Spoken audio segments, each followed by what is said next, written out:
एक छोटी सी बीमारी और लाखों रुपए का मेडिकल बिल। क्या आपकी सेविंग इसके लिए तैयार है? आज हम समझेंगे हेल्थ इंश्योरेंस सिर्फ एक पॉलिसी नहीं बल्कि आपके परिवार की फाइनेंशियल सिक्योरिटी क्यों है। और सबसे ज़रूरी बात, हेल्थ इंश्योरेंस लेते समय किन चीज़ों का ध्यान रखना चाहिए ताकि ज़रूरत के समय आपकी पॉलिसी सच में आपके काम आए। हेलो दोस्तों, आज के वीडियो में हम ये सब डिटेल्स में देखेंगे कि हेल्थ इंश्योरेंस क्यों ज़रूरी है, एक अच्छा हेल्थ इंश्योरेंस पॉलिसी कैसे चुनना है, एक हेल्थ इंश्योरेंस पॉलिसी में क्या चीज़ कवर होता है क्या नहीं होता है, कौन सा प्लान अच्छा है, इंडिविजुअल प्लान या फैमिली फ्लोटर प्लान, और कितने अमाउंट तक का हेल्थ इंश्योरेंस हमको लेना चाहिए। साथ में अगर आपके पास एम्प्लॉयर का इंश्योरेंस है तो क्या वो सफिशिएंट है या हमको अलग से इंश्योरेंस लेना चाहिए, क्लेम प्रोसेसिंग कैसे किया जाता है, और कॉमन मिस्टेक्स जनरली हम एक हेल्थ इंश्योरेंस सेलेक्ट करने में किस तरीके के करते हैं, वो सब चीज़ें डिस्कस करेंगे इस वीडियो के अंदर। चलिए शुरू करते हैं। इमेजिन कीजिए कि आप एक वर्किंग प्रोफेशनल है, आप अपनी फैमिली का टेक केयर कर रहे हैं, सारा रिस्पॉन्सिबिलिटी आप ले रहे हैं, प्लानिंग और बजटिंग कर रहे हैं, सारे मंथली जो एक्सपेंस है उनको मैनेज कर रहे हैं, अपना ड्रीम लाइफ और जो फ्यूचर है उसको आप बिल्ड करने का कोशिश कर रहे हैं, जिसमें आपके घर का प्लान है, जिसमें बच्चों का एजुकेशन का प्लान है, जिसमें आप अपना रिटायरमेंट का प्लान कर रहे हो। लेकिन अचानक आप या आपका कोई फैमिली मेम्बर हॉस्पिटलाइज्ड हो जाता है, तो उस केस में आप क्या करेंगे? ये मेडिकल इमरजेंसी किसी के साथ भी हो सकती है, या कभी भी आ सकती है, इसके लिए हमें तैयार रहना पड़ेगा। Then the biggest problem may not be the illness itself, but it could be your hospital bill. देखिए, हॉस्पिटल बिल में आपके देखिए room charges, ICU charges, doctor fees, medicines, test, surgery charges, other charges मिला के आपको एक लंबा चौड़ा आपको बिल हाथ में थमा दिया जाता है। आपके पूरा फैमिली जो है एक फाइनेंशियल स्ट्रेस में आएगा अगर आपके पास एक हेल्थ इंश्योरेंस नहीं होगा। Why health insurance protects what matter the most, मतलब आपका देखिए मेडिकल कॉस्ट को हेल्थ इंश्योरेंस कवर करेगा। सबसे इम्पोर्टेंट, आपका जो सालों का जो सेविंग होगा उसको प्रोटेक्ट करेगा। पॉलिसी की कुछ इम्पोर्टेंट टर्म्स होती है जिन्हें समझना बहुत ज़रूरी है, क्योंकि ज़रूरत के समय यह छोटी छोटी कंडीशंस आपके क्लेम को, एक्चुअल जो पेमेंट होता है उसको आपको इम्पेक्ट कर सकती है। आइए हम इस स्लाइड में एक एक करके इन इम्पोर्टेंट टर्म्स को समझते हैं। सबसे पहले है आपका सम इंश्योर्ड। सम इंश्योर्ड का मतलब है आपकी इंश्योरेंस कंपनी एक पॉलिसी ईयर में मैक्सिमम कितनी अमाउंट तक आपके मेडिकल एक्सपेंस को पे करेगी। मान लीजिए आपका पॉलिसी का सम इंश्योर्ड है 5 लाख, तो जनरली कवर्ड जो हॉस्पिटलाइजेशन एक्सपेंस है उसके लिए इंश्योरेंस कंपनी की मैक्सिमम लाइबिलिटी 5 लाख तक की होगी। बाकी सब पॉलिसी की दूसरी कंडीशंस पे डिपेंड करता है, लेकिन ये एक बात याद रखिए कि 5 लाख का सम इंश्योर्ड होने का मतलब ये नहीं कि हर सिचुएशन में आपको पूरे 5 लाख रुपए मिलेंगे। इसके लिए हमें पॉलिसी की दूसरी कंडीशंस भी समझनी होगी। दूसरा इम्पोर्टेंट टर्म्स है डिडक्टिबल्स। डिडक्टिबल्स एक वो अमाउंट है जिसे क्लेम में पहले आपकी जेब से पे करना पड़ता है, उसके बाद में इंश्योरेंस कंपनी बाकी एलिजिबल अमाउंट पे करती है। एग्जाम्पल के लिए, अगर आपकी पॉलिसी में 20,000 का डिडक्टिबल है और एलिजिबल क्लेम 1 लाख का है, तो पहला 20,000 रुपये आपको पे करना पड़ेगा, बाकी एलिजिबल 80,000 रुपये इंश्योरेंस कंपनी पे करेगी। इसीलिए पॉलिसी लेते समय आपको डिडक्टिबल ज़रूर चेक कीजिए। अब आते हैं रूम रेंट लिमिट पर। कई हेल्थ इंश्योरेंस पॉलिसी में हॉस्पिटल रूम के लिए एक मैक्सिमम लिमिट होती है। मान लीजिए आपका पॉलिसी में रूम रेंट लिमिट है 5,000 पर डे, लेकिन आपने लिया 8,000 पर डे वाला रूम, तो यहाँ सिर्फ 3,000 एक्स्ट्रा देने की बात नहीं हो सकती। कुछ पॉलिसीज़ में रूम रेंट कैटेगरी के कारण दूसरे हॉस्पिटलाइजेशन एक्सपेंस भी, उनके ऊपर भी प्रोपोर्शनेट डिडक्शन लागू हो जाता है। अगला टर्म है आपका सब लिमिट्स। सब लिमिट्स का मतलब है कि पॉलिसी में किसी पर्टिकुलर ट्रीटमेंट या एक्सपेंस के लिए एक अलग मैक्सिमम लिमिट डिसाइडेड है। एग्जाम्पल के लिए, अगर आपकी टोटल पॉलिसी है 5 लाख रुपए की, लेकिन किसी पर्टिकुलर ट्रीटमेंट के लिए आपका सब लिमिट है 50,000, तो उस पर्टिकुलर ट्रीटमेंट पर इंश्योरेंस कंपनी आपको 5 लाख तक का ऑटोमेटिकली पे नहीं करेगी। उस पर्टिकुलर एक्सपेंस पर पॉलिसी की सब लिमिट लागू होनी होगी, मतलब आपको उसके लिए 50,000 ही आपको कंपनी पे करेगी, भले ही आपका चाहे उसका एक्सपेंस उससे ज़्यादा हो। इसीलिए सिर्फ सम इंश्योर्ड देखना सफिशिएंट नहीं है, उसके अंदर सब लिमिट भी देखना जरूरी है। अब बात करते हैं को पेमेंट की। को पेमेंट का मतलब है कि क्लेम का एक निश्चित परसेंटेज जो आपको खुद पे करना पड़ेगा, बाकी इंश्योरेंस कंपनी पे करेगी। जैसे इस एग्जांपल में आप देखेंगे कि 20% को पेमेंट है। सो अगर आपका एलिजिबल क्लेम 2 लाख का है, यानी 20% 40,000 जो है आपको पे करना होगा, बाकी रिमेनिंग 1,60,000 रुपये आपका इंश्योरेंस कंपनी पे करेगी। सो इसीलिए कम प्रीमियम देख के ऐसी पॉलिसी लेने से पहले ज़रूर देखिए कि उसके अंदर को पेमेंट कितना है। आखिरी टर्म है कैशलेस नेटवर्क। कैशलेस फैसिलिटी का मतलब, अगर आप इंश्योरेंस कंपनी के नेटवर्क हॉस्पिटल में ट्रीटमेंट करवाते हैं तो एलिजिबल एक्सपेंस के लिए आपको पूरी पेमेंट पहले अपनी जेब से नहीं करनी पड़ेगी। इंश्योरेंस कंपनी या जो उसका टीपी हॉस्पिटल के साथ एलिजिबल क्लेम का सेटलमेंट करता है और आपको पॉलिसी में नॉन पेएबल या अनकवर्ड एक्सपेंस, एप्लीकेबल को पेमेंट, डिडक्टिबल आदि पे करने पड़ सकते हैं। इसीलिए पॉलिसी खरीदते समय आप अपने आसपास के अच्छे हॉस्पिटल नेटवर्क में है या नहीं, ये ज़रूर चेक कीजिए। नेक्स्ट है आपका रिस्टोरेशन बेनिफिट। सपोज़ आपने कोई हेल्थ इंश्योरेंस लिया है 5 लाख का। इस पॉलिसी ईयर में आपने 4 लाख का क्लेम कर लिया है। अब अगर उसी पॉलिसी ईयर में आपको दोबारा हॉस्पिटलाइजेशन की ज़रूरत पड़े तो सवाल है, क्या आपके पास फिर से कवर अवेलेबल होगा? यही रिस्टोरेशन बेनिफिट काम आ सकता है।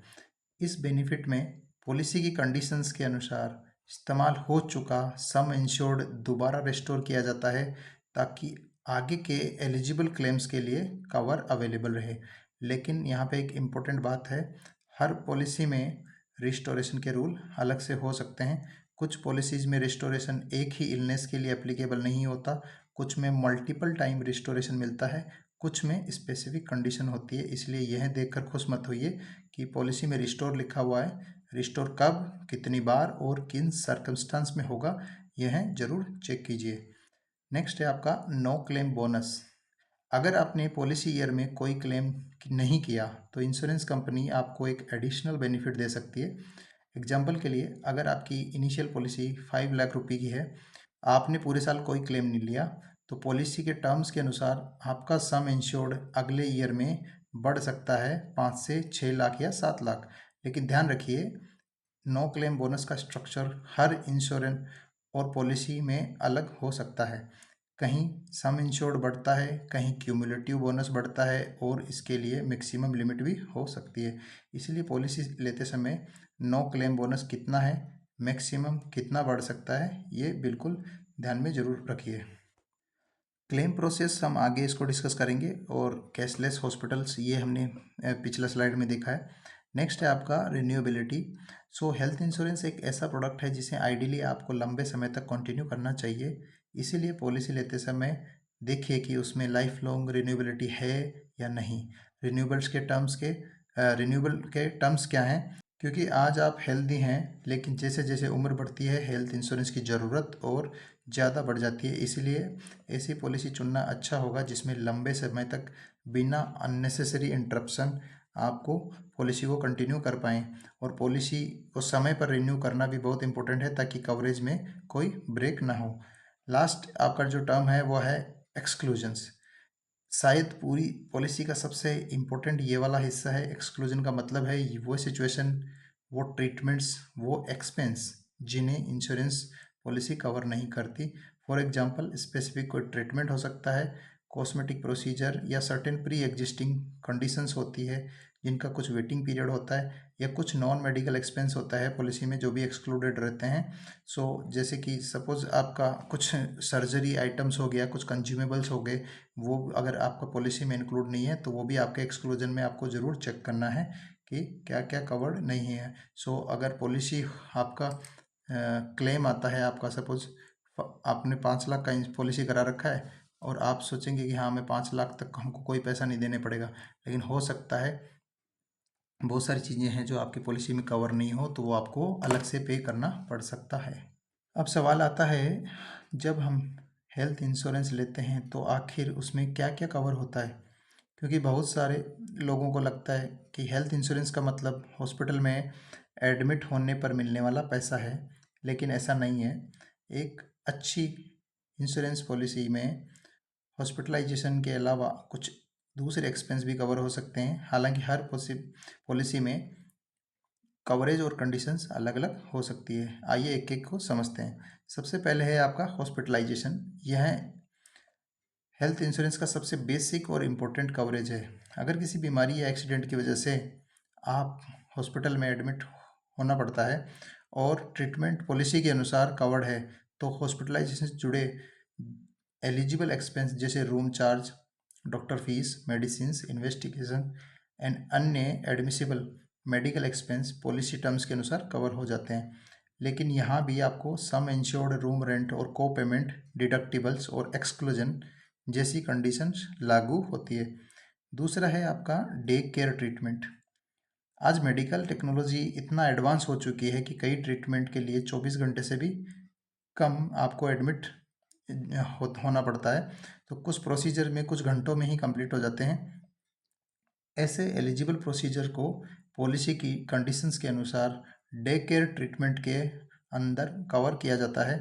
इसीलिए हेल्थ इंश्योरेंस को लेते समय यह ज़रूर चेक करें कि पॉलिसी में डे केयर प्रोसीजर्स की कवरेज है कि नहीं। तीसरा है आपका प्री और पोस्ट हॉस्पिटलाइजेशन एक्सपेंस। हॉस्पिटल में एडमिट होने से पहले भी कई तरह के एक्सपेंस होते हैं, जैसे कि डॉक्टर को कंसल्टेशन, डायग्नोस्टिक टेस्ट, मेडिसिन्स। इसी तरीके से हॉस्पिटल से डिस्चार्ज होने के बाद भी ट्रीटमेंट तुरंत ख़त्म नहीं होता। फॉलोअप कंसल्टेशन, मेडिसिन्स और कुछ टेस्ट की ज़रूरत पड़ सकती है। पॉलिसी के टर्म्स के अनुसार इन प्री और पोस्ट हॉस्पिटलाइजेशन एक्सपेंस के लिए भी कवरेज मिल सकती है। अगला है आपका एम्बुलेंस। इमरजेंसी की सिचुएशन में पेशेंट को हॉस्पिटल तक पहुंचाने के लिए एम्बुलेंस की ज़रूरत पड़ सकती है। कई हेल्थ इंश्योरेंस पॉलिसी में एम्बुलेंस चार्जेस भी कवर किए जाते हैं, लेकिन इसके लिए पॉलिसी में एक स्पेसिफिक लिमिट या कंडीशन हो सकती है। इसलिए आप एम्बुलेंस चार्जेस की लिमिट को भी पहले से चेक कर लेना चाहिए। नेक्स्ट है आपका मैटरनिटी।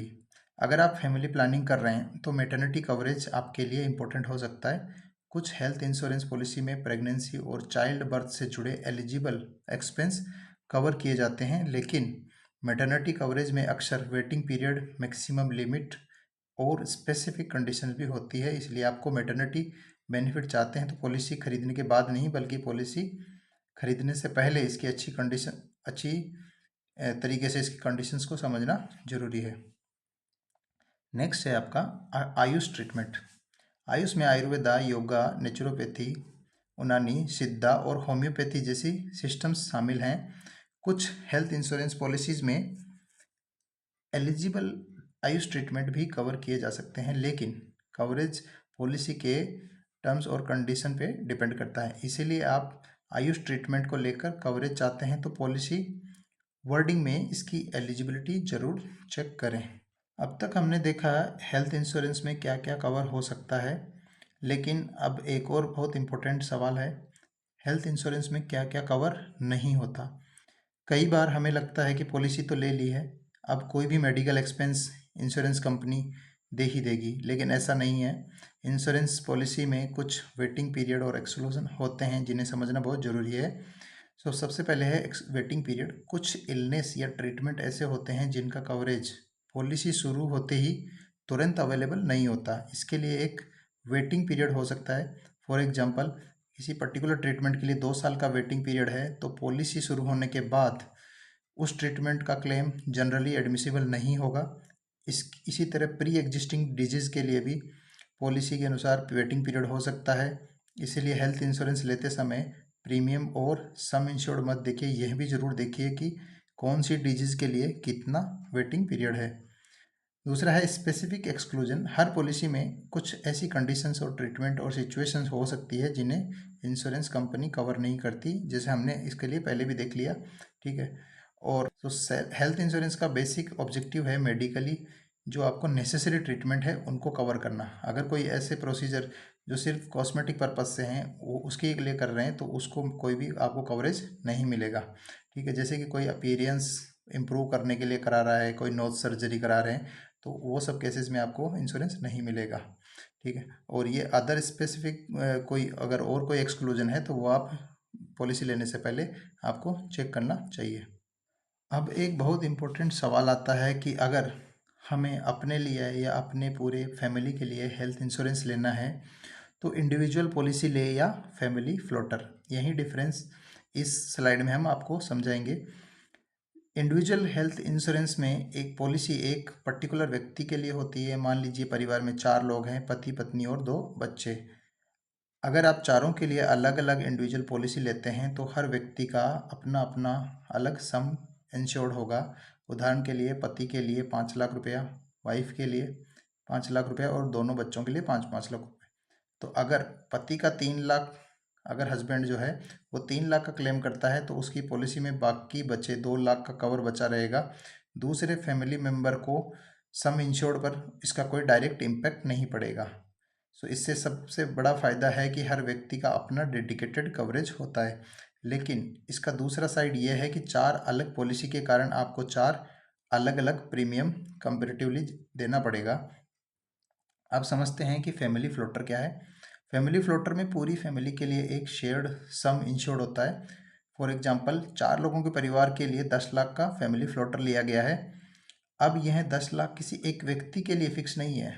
परिवार का कोई भी कवर्ड मेंबर ज़रूरत के अनुसार इस शेयर्ड 10 लाख का इस्तेमाल कर सकता है।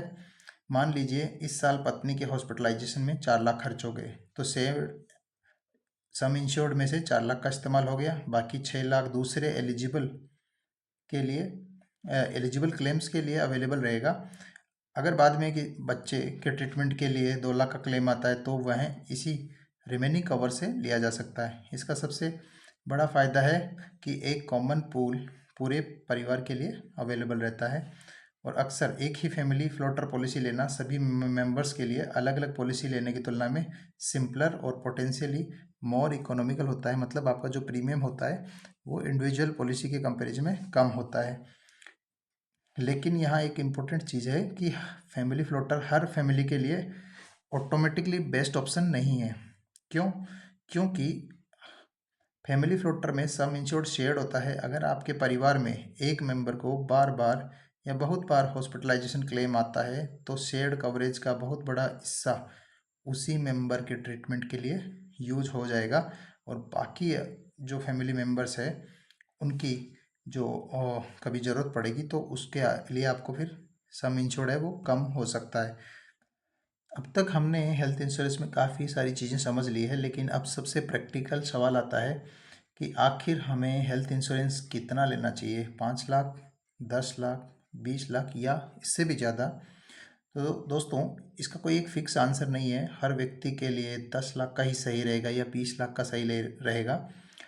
इसके लिए आपको सही कवरेज जो है वो कई फैक्टर्स पे डिपेंड करता है। सबसे पहला फैक्टर है फैमिली साइज और मेंबर की एज। अगर आपका परिवार छोटा है, मेंबर रिलेटिवली यंग हैं तो आपको रिक्वायरमेंट भी अलग अलग हो सकती है।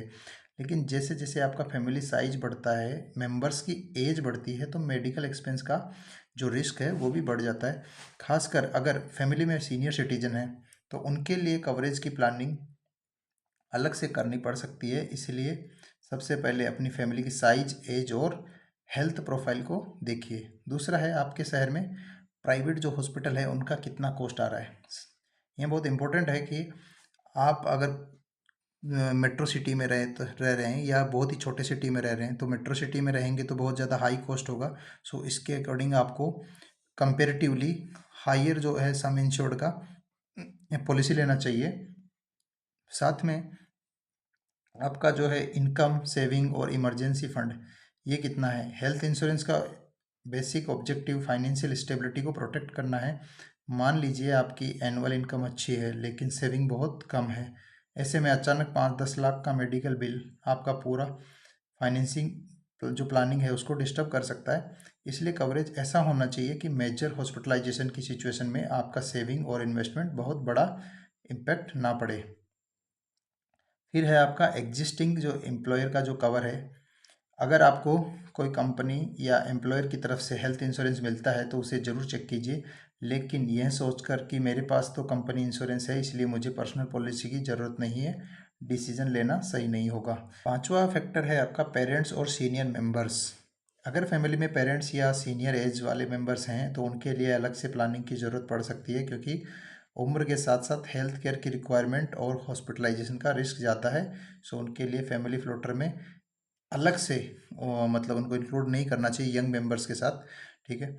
सो और बाकी जो है आपका नेक्स्ट है आपका फ्यूचर जो मेडिकल इन्फ्लेशन है उसको भी ध्यान में रखना चाहिए, कि आज अगर सपोज हमको 10 लाख रुपए का ज़रूरत है तो हो सकता है कि 5 साल बाद में वो जो मेडिकल जो इन्फ्लेशन के कारण वो जो बिल है वो हो सकता है 15 लाख का होगा। इसीलिए हमको फ्यूचर को थोड़ा प्रेडिक्ट करके और उसके अकॉर्डिंग जो आपका जो रिक्वायरमेंट है उसको थोड़ा इंक्रीज करके है इंश्योरेंस लेना चाहिए। आजकल बहुत से लोगों को अपनी कंपनी या एम्प्लॉयर की तरफ से भी हेल्थ इंश्योरेंस कवर मिलता है, तो सवाल आता है कि अगर मेरे पास एम्प्लॉयर का हेल्थ इंश्योरेंस है तो क्या मुझे अलग से पर्सनल इंश्योरेंस लेने की ज़रूरत है? तो इसका आंसर समझने के लिए हमें दोनों को कंपेयर करना होगा। सबसे पहले एम्प्लॉयर कवर। एम्प्लॉयर द्वारा दिया गया जो हेल्थ इंश्योरेंस है वो कन्वीनियंट होता है, क्योंकि उसका उसको जो प्रीमियम है वो हमारा एम्प्लॉयर पे करता है, एम्प्लॉय को अलग से पॉलिसी मैनेज नहीं करनी पड़ती। लेकिन इसका सबसे बड़ा लिमिटेशन है कंटिन्यूटी। मान लीजिए आज आपकी कंपनी आपको 5 लाख रुपए का हेल्थ कवर दे रही है, कुछ सालों बाद में आपने जॉब चेंज कर ली, तो क्या वो इंश्योरेंस कवर ऑटोमेटिकली आपके साथ चलेगा? बिल्कुल नहीं। तो नई कंपनी में पॉलिसी अलग हो सकती है, उसका सम इंश्योर्ड अलग हो सकता है, बेनिफिट्स भी अलग हो सकते हैं। इसलिए एम्प्लॉयर कवर यूजफुल ज़रूर है, लेकिन हमेशा परमानेंट पर्सनल प्रोटेक्शन इसको नहीं मानना चाहिए। दूसरी बात है एम्प्लॉयर प्लान की लिमिट्स और कंडीशंस। उसमें रूम रेंट, को पेमेंट, एक्सक्लूजन, फैमिली कवरेज, सम इंश्योर्ड, ये सब की अलग से कंडीशन हो सकती है। अब बात करते हैं पर्सनल इंश्योरेंस की। पर्सनल इंश्योरेंस में पॉलिसी आपके नाम से होती है, आप अपने इसी ज़रूरत के हिसाब से कस्टमाइज कर सकते हैं। अपनी फैमिली और फैमिली साइज, बजट और मेडिकल रिक्वायरमेंट के हिसाब से सम इंश्योर्ड आप चुन सकते हैं। इसका सबसे बड़ा फ़ायदा है कि लॉन्ग टर्म में आपको कंटिन्यूटी रहेगी। जब आप जॉब चेंज करें, कंपनी बदलें या रिटायरमेंट के बाद भी एम्प्लॉयमेंट अगर ख़त्म हो जाए तो पर्सनल पॉलिसी में आपको अपनी पॉलिसी रहती है, बशर्ते उसको टाइम पे रिन्यू करते रहें और पॉलिसी जो भी है उसको कंटिन्यू रखें। कल हमें हॉस्पिटल में एडमिट होना पड़ जाए तो हेल्थ इंश्योरेंस जो कंपनी है उससे हम क्लेम कैसे लेना है। बहुत सारे लोगों को पॉलिसी खरीदते समय यह पता होता है, लेकिन क्लेम के समय प्रोसेस जो है समझ नहीं आती। इसीलिए आपको हम यहाँ पे 5 स्टेप में ये प्रोसेस समझा रहे हैं। सबसे पहले आपको हॉस्पिटलाइजेशन में एडमिशन की ज़रूरत पड़ेगी। अगर ट्रीटमेंट प्लान है तो जितना संभव हो हॉस्पिटल और इंश्योरर या टीपीए जो कि आपका थर्ड पार्टी एडमिनिस्ट्रेटर है को पहले से इन्फॉर्म करें। अगर इमरजेंसी है तो पहले पेशेंट का ट्रीटमेंट और स्टेबलाइजेशन ज़रूरी है, उसके बाद में जितनी जल्दी संभव हो आप इंश्योरर या आपका टीपीए को इन्फॉर्म करें। यह एक इम्पोर्टेंट बात है। अगर आप कैशलेस ट्रीटमेंट लेना चाहते हैं तो यह चेक ज़रूर करें कि हॉस्पिटल आपका इंश्योरर के नेटवर्क में है कि नहीं, मतलब उनका जो लिस्ट आप जब देखेंगे तो उसमें अगर होगा तो आपको वहाँ पे कैशलेस ट्रीटमेंट मिल जाएगा। नेक्स्ट है आपका डॉक्यूमेंट जमा करना। अब आता है डॉक्यूमेंटेशन। क्लेम प्रोसेस में सही डॉक्यूमेंट्स बहुत इंपॉर्टेंट होता है। हॉस्पिटलाइजेशन से जुड़े डॉक्यूमेंट जैसे आईडी प्रूफ हो गया, इंश्योरेंस कार्ड है या पॉलिसी डिटेल है, डॉक्टर की रिपोर्ट्स हो गया, डायग्नोस्टिक रिपोर्ट्स हो गया, प्रिस्क्रिप्शंस हो गए, हॉस्पिटल बिल्स हो गया, डिस्चार्ज समरी हो गया, और भी अदर जो डॉक्यूमेंट्स होते हैं मांगे जा सकते हैं। रिम्बर्समेंट क्लेम्स में ओरिजिनल बिल्स और सपोर्टिंग डॉक्यूमेंट की रिक्वायरमेंट हो सकती है, इसलिए डॉक्यूमेंट्स को संभाल कर रखना जरूरी है। एक सिंपल रूल याद रखिए, क्लेम जितना प्रॉपरली डॉक्यूमेंटेड होगा प्रोसेस उतना ही स्मूथ होने की पॉसिबिलिटी है। फिर है आपका कैशलेस या रीएम्बर्समेंट। अब दो क्लेम करने का दो तरीका हो सकता है या दो प्रोसेस हो सकता है, कैशलेस या रीएम्बर्समेंट। कैशलेस में अगर आपका हॉस्पिटल नेटवर्क में है तो क्लेम एडमिसिबल है, अप्रूवल होने के बाद में कैश एलिजिबल एक्सपेंस का सेटलमेंट इंश्योरर जो कंपनी है और आपका हॉस्पिटल है उन दोनों के बीच में हो जाता है। लेकिन इसका मतलब ये नहीं है कि आपको हॉस्पिटल में कुछ भी पे नहीं करना पड़ेगा। नॉन कवर्ड जो एक्सपेंस का हमने डिस्कशन किया था, डिडक्टिबल की अगर है, अगर को पेमेंट आपने रखा है तो उसके अकॉर्डिंगली आपको कुछ चीज़ें पे करना पड़ सकता है। इसीलिए पॉलिसी के टाइम में ये चीज़ें बड़ी ध्यान रखने की ज़रूरत है। दूसरा है रीइंबर्समेंट। अगर आपका जो हॉस्पिटल है वो आपकी जो इंश्योरेंस कंपनी है उसकी लिस्ट में नहीं है, तो आपको उस समय आपको रीइंबर्समेंट क्लेम करना पड़ेगा। तो उसमें जो आप बताए हुए डॉक्यूमेंट्स वगैरह सब चीज़ सबमिट करेंगे तो देन उसके बाद में कंपनी जो है क्लेम प्रोसेसिंग करेगी और आपका जो डॉक्यूमेंट्स को चेक करके उसके बाद में आपका जितना क्लेम बनेगा उसको आपके अकाउंट्स में क्रेडिट कर दिया जाएगा।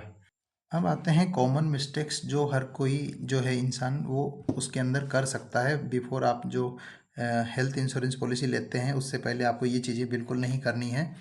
सिर्फ आप सस्ता प्रीमियम देख के कभी भी आपको पॉलिसी नहीं लेना है कि हाँ ये सस्ता प्रीमियम है तो ये ले लेते हैं।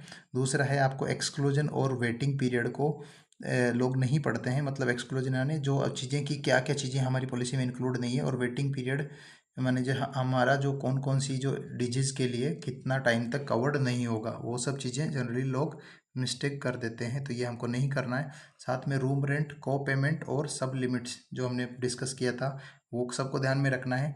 मेडिकल हिस्ट्री, कुछ लोग सोचते हैं कि हाँ अगर मैं मेडिकल कुछ हिस्ट्री है, कुछ प्री एग्जिस्टिंग बीमारी है उसको मैं छुपा लूँगा कि इससे क्या फ़र्क पड़ेगा।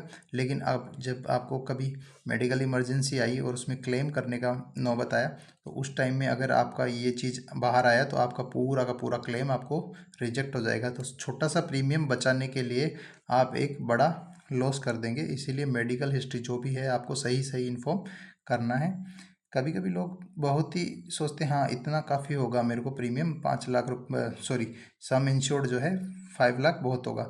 लेकिन वो ये प्रेडिक्ट नहीं करते कि आज का जो 5 लाख है वो 10 साल बाद में मुझे क्या 5 लाख सफिशेंट होगा। सो उसको महंगाई जो मेडिकल इन्फ्लेशन को कंसिडर भी करके आपको प्लान लेना चाहिए। कैशलेस हॉस्पिटल अगर आपके पास अवेलेबल है आपका सिटी में तो डेफिनेटली वो चीज़ प्रीफर करना चाहिए, क्योंकि आप पहले पैसा देंगे देन आप रीइंबर्समेंट करेंगे तो उस प्रोसेस के अंदर आपके पास पहले जेब से पैसा लगेगा। सो अगर कैशलेस होगा तो वो बेटर है। और पॉलिसी के वो अगर आप टाइमली रिन्यूअल करेंगे तो आपको दो एडवांटेज होगा। एक तो आपको बार बार जो है अगर आपने पॉलिसी रिन्यू टाइम पे कर लिया तो आपका जो है प्रीमियम जो है उतना ही रहेगा। नहीं अगर आपने उसके अंदर गैप दे दिया फिर से आप दोबारा से करेंगे तो आपका प्रीमियम बढ़ के आएगा। साथ में जो हमने जो बात की थी वेटिंग पीरियड्स की, तो वो वेटिंग पीरियड फिर से अगर दोबारा पॉलिसी आप लेंगे तो फिर से आपको वेटिंग पीरियड रखना पड़ेगा। इसलिए कभी भी पॉलिसी को गैप ना आने दें। सबसे बड़ी जो कॉमन मिस्टेक हम करते हैं जनरली यंग लोग जो सोचते हैं कि मैं तो रेगुलर एक्सरसाइज कर रहा हूँ, मैं तो हेल्दी खाना खा रहा हूँ, मैं तो अच्छा मेरा स्लीपिंग पैटर्न सब कुछ है, मैं तो कोई ड्रिंक्स नहीं करता, मैं तो कोई स्मोकिंग नहीं करता, तो मुझे क्या हेल्थ इंश्योरेंस की ज़रूरत है। सो बेसिकली जो हेल्थ इंश्योरेंस है वो आज के लिए नहीं है, वो है आपका इट्स इट्स अबाउट फ्यूचर। मतलब आज जो अच्छा हेल्थ है वो गारंटी है कि 5 साल बाद में आपका जो हेल्थ है वो उसका कंडीशन यही रहेगा। हो सकता है उसमें कुछ प्रॉब्लम आ जाए, हो सकता है कुछ कुछ भी हमको एक्सीडेंटल कुछ प्रॉब्लम हो सकती है, तो उसमें तो कुछ हेल्थ का लेना भी नहीं है। सो ये सब चीज़ जो है मिस्टेक्स नहीं करना है। हर इंसान को भले ही वो जो किसी भी एज का हो आपको हेल्थ इंश्योरेंस ज़रूर लेना चाहिए। सो हेल्थ इंश्योरेंस को केवल एक्सपेंस नहीं सोचना चाहिए कि कुछ लोग सोचते हैं कि हाँ मैंने हेल्थ इंश्योरेंस लिया, प्रीमियम फिल किया, लेकिन अगर मेरे को कुछ नहीं हुआ तो मेरा तो प्रीमियम चला जाएगा। लेकिन आप सपोज़ कीजिए लाइफ में कभी भी आपको एक बार भी ज़रूरत पड़ गया तो आप जो लाइफ टाइम जो प्रीमियम देंगे वो आपका वन मेडिकल एक्सपेंस में निकल जाएगा। ठीक है।